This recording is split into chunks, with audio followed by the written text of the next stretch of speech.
स्वागत है आपको मेरे YouTube चैनल संख्या मैट्रिक्स में। और आज मैं वास्तविक संख्या के लिए घातांक के नियम से रिलेटेड क्वेश्चन करूँगी, यानी लॉज ऑफ एक्सपोनेंट। अगर कोई भी संख्या के ऊपर घात होता है, जैसे a के पावर m है, तो उसे a को बेस कहते हैं यानी आधार कहते हैं, और m को घातांक कहते हैं यानी एक्सपोनेंट कहते हैं। ठीक है, इसमें 2-4 गो फार्मूला है, उसको ध्यान रखिएगा। जैसे a के पावर m इंटू a के पावर n, यानी कि a बेस और m घातांक।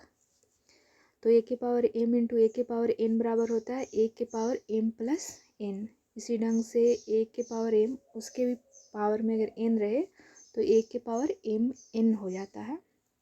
जैसे फिर a के पावर m बटा a के पावर n बराबर होता है a के पावर m माइनस n।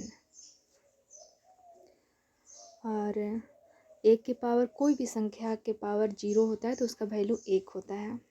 इसी ढंग से है a के पावर m इंटू b के पावर m, यानी कि बेस अलग अलग हो और घातांक सेम हो तो उसको हो जाता है ab के पावर m होता है। और 1 बटा a के पावर m बराबर होता है a के पावर माइनस m। और कोई भी संख्या के पावर 1 रहता है तो संख्या ही होता है, तो पता ही होगा, बहुत ईजी है। अब मैं एग्जाम्पल से कुछ जो ऊपर में है उसको मैं प्रूफ करूँगी, मतलब उसके आधार पर मैं बनाने की कोशिश करूँगी। जैसे यहाँ पे एग्जाम्पल में है 17 के पावर 5 और 17 के पावर 2। तो यहाँ a की जगह पर क्या है 17, और m के जगह पर 5 है और n के जगह पर 2 है। तो a के पावर m इंटू a के पावर n बराबर क्या होता है a के पावर m प्लस n। तो यानी कि यहाँ पे हो जाएगा 17 के पावर 5 प्लस 2, यानी कि 17 के पावर 7 हो गया। इसी ढंग से 17 के पावर 5 गुने 17 के पावर माइनस 8 है। तो यहाँ बेस क्या है 17, और पावर में एक जगह एक पावर है 5 है, एक पावर है माइनस 8। तो जब भी a के पावर m इंटू a के पावर n हो तो a के पावर m प्लस n होता है। तो यहाँ पे 17 के पावर क्या हो जाएगा 5 प्लस, यहाँ पे n की जगह पे माइनस 8, तो यहाँ पे प्लस और कोष्टक में लिख देंगे माइनस 8, यानी कि एक बात और ध्यान दें, प्लस और माइनस को अगर आपस में गुना करते हैं तो हमेशा माइनस ही होता है। तो यानी कि यहाँ पे प्लस है, यहाँ पे माइनस है, तो 5 माइनस क्या हो जाएगा प्लस और माइनस 8 हो जाएगा, प्लस और माइनस माइनस हो जाएगा, तो 5 माइनस 8 यानी कि 17 के पावर माइनस 3 हो जाएगा। आगे देखिए 2 के पावर 2/3 है गुने 2 के पावर 1/3 है। यहाँ पे a की जगह पर 2 है और m की जगह पर 2/3, n की जगह पर 1/3 है। तो यहाँ पे क्या है 2 के पावर 2/3 प्लस 1/3 हो जाएगा, क्योंकि a के पावर m इंटू a के पावर n के रूप में है। तो 2 के पावर कितना हो जाएगा 3, 2 प्लस 1 यानी कि 3/3, यानी 2 के पावर 1। कोई भी संख्या के पावर में 1 रहता है तो वही संख्या हो जाती है, यानी कि 2 के पावर 1, यानी कि 2 को 1 पर गुना करें तो 2 हो जाएगा। ठीक है, एक आगे है 2 के पावर 1/5 है 2 के पावर 1 माइनस 1/7। यहाँ a की जगह पर तो 2 है, m की जगह पर 1/5, n की जगह पर माइनस 1/7। यानी कि a के पावर m गुने a के पावर n बराबर a के पावर m प्लस n होता है। तो यहाँ 2 के पावर 1/5, फिर यहाँ पे प्लस लिखेंगे और यहाँ पे n की जगह पर माइनस 1/7 है, यहाँ पे माइनस 1/7, यहाँ पे प्लस माइनस माइनस, यानी कि 1/5 माइनस 1/7, यानी कि एलसीएम निकालेंगे 35, 5 सत्ते 35 और 7 5 35, यानी कि 2/35 हो जाएगा। इसी ढंग से एक और एग्जाम्पल है 2 के पावर 5 गुने 5 के पावर 0। तो कोई भी संख्या के पावर अगर 0 हो तो उसका वैल्यू 1 होता है, यानी कि 5 के पावर 0 है तो उसका वैल्यू 1, यानी 2 के पावर 5 गुने 1 यानी 2 के पावर 5। 2 के पावर 5 का मतलब 2 5 बार गुना किया हुआ है, तो 2 को अगर 5 बार गुना करते हैं तो क्या आता है 32 आता है। इसी ढंग से आगे है 6 के पावर 0 इंटू 7 के पावर 0। तो 6 के पावर कोई भी संख्या के पावर 0 तो 1, तो यहाँ पे 1 गुने 1 बराबर 1। इसी ढंग से आगे है अब यहाँ पे 2 के पावर 4 और उसकी होल पावर 5 है, यानी यहाँ ए की जगह पर क्या है, ए की जगह पर यहाँ पे 2 है, एक पावर एम है और एक पावर एन, यानी कि एक पावर है 4 है, एक पावर है 5, यानी कि एक के पावर एम उसके भी होल पावर अगर एन रहता है तो एक के पावर क्या होता है एम एन, यानी कि दोनों पावर जो होता है गुना आपस में हो जाती है, यानी 2 के पावर क्या हो जाएगा 4 गुने 5 यानी 2 के पावर 20। ठीक है, इसी ढंग से 3 के पावर 1/5 उसके होल पावर 4 है, तो यहाँ ए बराबर है 3, एम बराबर एक के पावर है 1/5, एक पावर है 4, यानी कि 3 के पावर 1/5 गुने 4 यानी कि 4/5 हो जाएगा। इसी ढंग से है 3 के पावर 1/3 और उसके होल पावर है 7, तो यहाँ एक की जगह पर क्या है 3, एम के जगह पर 1/3 है, एन के जगह पर 7 है, तो 3 के पावर क्या है 1/3 गुने 7, यानी कि 3 के पावर होगा 7/3। इसी ढंग से 7 के पावर 5 है बट्टा 7 के पावर 2, यानी कि ए हो गया 1 के पावर एम बट्टा 1 के पावर एन बराबर क्या होता है 1 के पावर एम माइनस एन, यानी तो यहाँ पे ए की जगह पर है 7, एम की जगह पर है 5, एन की जगह पर है 2, तो क्या हो जाएगा 7 के पावर 5 माइनस 2, यानी कि 7 के पावर हो जाएगा 3, 7 को अगर 3 बार गुना करते हैं तो 243 आता है। ठीक है, आगे है 11 के पावर 1/2 बट्टा 11 के पावर 1/4, तो यहाँ यहाँ पे एक की जगह पर क्या है 11 है, यहाँ गलती लिखा गया सॉरी, एक की जगह पर 11 है और एम की जगह पर 1/2 है, एन की जगह पर 1/4 है, तो यानी कि 1/2 माइनस 1/4, अगर इसका एलसीएम 2 और 4 कर लेते हैं तो 4 होता है, तो 2 दूनी 4 यानी कि 1/4 हो जाएगा।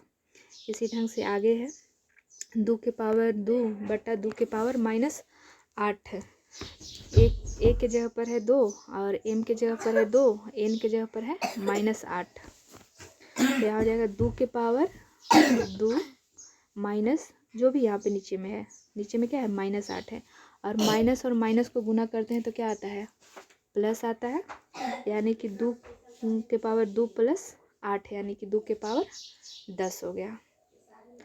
इसी ढंग से आगे है 13 के पावर 2 गुने 2 के पावर 2, यानी कि यहाँ पे बेस अलग अलग है लेकिन पावर जो है वो सेम है, यानी कि घातांक जो है सेम है, तो यहाँ ए के पावर एम गुने बी के पावर एम बराबर क्या होता है ए बी के पावर एम, यानी कि जब नीचे का अगर बेस अगर सेम हो, बेस अगर अलग अलग हो और पावर अगर सेम हो यानी घातांक सेम हो तो उसको बेस को आपस में गुना करके घातांक सेम जो है वो लिख दिया जाता है, यानी कि ए के पावर एम गुने बी के पावर एम बराबर क्या होता है ए बी के पावर एम, तो यहाँ ए बराबर है 13 और बी बराबर है 2 और एम के जगह पर भी 2 ही है दोनों जगह, तो क्या हो जाएगा 13 गुने 2 के पावर 2 यानी कि 26 के पावर क्या स्क्वायर निकाल लीजिएगा हो जाएगा आंसर, यानी 26 गुने 26। इसी ढंग से आगे है 13 के पावर 1/5 गुने 17 के पावर 1/5, यहाँ पे ए की जगह पर है 13 और बी की जगह पर है 17, एम की जगह पर है 1/5, यानी कि 13, तो क्या होगा ए के पावर एम गुने बी के पावर एम बराबर क्या होता है ए बी के पावर एम, तो यहाँ पे 13 गुने 17 के पावर एम हो जाएगा, यानी कि 13 गुने 17 के पावर 1/5। इसी ढंग से आगे 7 के पावर 1/2 8 के पावर 1/2, तो यहाँ ए की जगह पर 7 है, बी की जगह पर 8 है और एम की जगह पर 1/2 है, तो यानी क्या हो जाएगा ए बी के पावर एम यानी कि 7 गुने 8 यानी कि 56 के पावर 1/2। इसी ढंग से 1/2 के पावर 2 है, यहाँ पे ध्यान दीजिएगा क्योंकि नीचे में पावर है, अगर नीचे में पावर है तो ऊपर में अगर उसको एक बट्टा है, अगर बट्टा हटाते हैं तो उसके माइनस में यानी कि 1/1 के पावर एम बराबर होता है 1 के पावर -m, देख सकते हैं इसके, तो यहाँ पे वो 1/2 के पावर 2 है तो यहाँ पे इसको लिख सकते हैं 2 के पावर -2, या इसी ढंग से 1/5 के पावर 2 है तो इसको लिख सकते हैं 5 के पावर -2।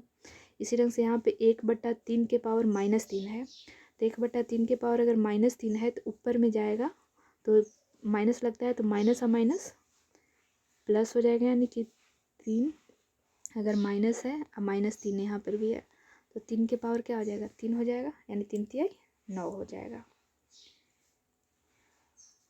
इसी ढंग से एक है। अब एनसीईआरटी में आपके थोड़ा कुछ क्वेश्चन है उसको बनाने के लिए है, उसे मैं सोच रही हूँ कि मैं थोड़ा सा कुछ बता दूँ ताकि क्लियर हो जाए इसका एक कंसेप्ट।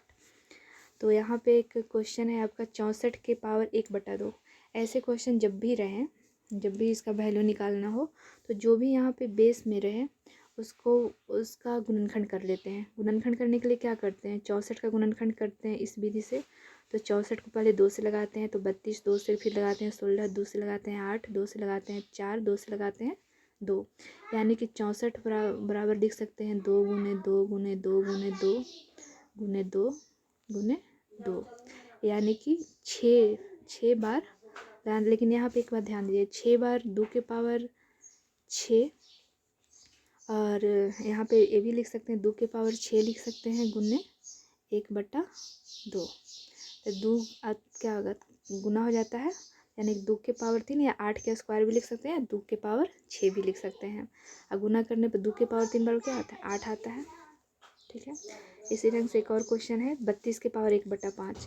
अगर 32 को लिखते हैं तो यहाँ से लिखते हैं तो 2 कम हो जाता है ना, कि 2 को अगर 5 बार गुणनखंड करेंगे तो 2 गुने 2 गुने 2 गुने 2 5 बार आएगा। तो यहाँ पे लिख सकते हैं 32 को लिख सकते हैं 2 के पावर 5 और उसके होल पावर है 1/5। अब ऐसा जब भी रहे तो 1 के पावर m, उसके होल पावर अगर n रहे तो a के पावर m n होता है। तो यहाँ पे 2 के पावर 5 और 1/5 n के जगह पर है, तो 5 5 कट गया, 2 के पावर 1 यानी कि 2 हो जाएगा यहाँ पे आंसर। इस ढंग से 125 है। अगर 125 का अगर गुणनखंड विधि से अगर निकालते हैं, गुणनखंड करते हैं, तो इसका आता है 125 बराबर लिख सकते हैं 5 गुने 5 गुने 5, यानी कि 5 के पावर 3 बार है, तो 5 के पावर 3 गुने 1/3, यानी कि 3 और 3 क्या हो जाएगा, कट जाएगा, यहाँ कट जाएगा, तो यानी 5 के पावर 1 यानी कि 5 हो गया। इसी ढंग से 9 के पावर 3/2, तो यानी कि 9 को करते हैं तो 3 गुने 3 लिखते हैं, यानी 3 के स्क्वायर, यानी 3 के पावर 2, उसके पावर है 3/2, यानी कि 3 के पावर 2 गुने 3/2 करते हैं तो 3 के पावर 3 आता है। 3 को अगर 3 बार गुना करते हैं तो आ जाता है 27, 3 3 9 9 3 27। फिर आगे है 32 के पावर 2/5। 32 का जब भी गुणनखंड ऊपर में भी किए हैं तो क्या आता है, 2 को 5 बार गुना करने पर 32 आता है। तो 2 के पावर 5 लिख दे सकते हैं 32 के जगह पर, और 2 ऊपर में पावर है 2/5, इसको अगर पावर को करते हैं तो 5 गुने 2/5 कट जाएगा, 2 के पावर 2, यानी कि आंसर क्या हो जाएगा, 4।